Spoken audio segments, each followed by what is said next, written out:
ഉത്തരമാറ്റിലാണെങ്കിൽ നമുക്ക് കാണാനായിട്ട് കഴിയുന്നത് അനിയെയും അനാമികയെയും രണ്ടായി കോടതി പ്രഖ്യാപിക്കുകയാണ്. രണ്ടാൾക്കും രണ്ട് വഴിയേ പോകാമെന്നും പറയുകയാണ്. തുടർന്ന് നാണം കെട്ട് വേണുവും അനാമികയും അവരുടെ വക്കീലും പുറത്തേക്ക് ഇറങ്ങുകയാണ്. ഇതേ സമയമാണെങ്കിൽ അനിയും നന്ദുവും വളരെയധികം സന്തോഷത്തിലാണെന്ന് കാണാം. കാരണം അവരുടെ സ്വപ്നമാണ് സത്യമായിരിക്കുന്നത്. അതുകൊണ്ട് തന്നെ അവർ വളരെയധികം സന്തോഷത്തിലാണ്.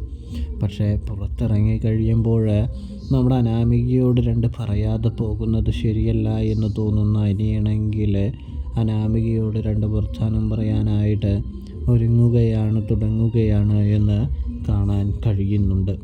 കള്ളത്തരം കാണിക്കുന്നവരൊക്കെ ഇങ്ങനെ തന്നെയാണ് എന്ന് പറഞ്ഞു വയ്ക്കുകയാണ് അനിയെന്നും കാണാൻ കഴിയും.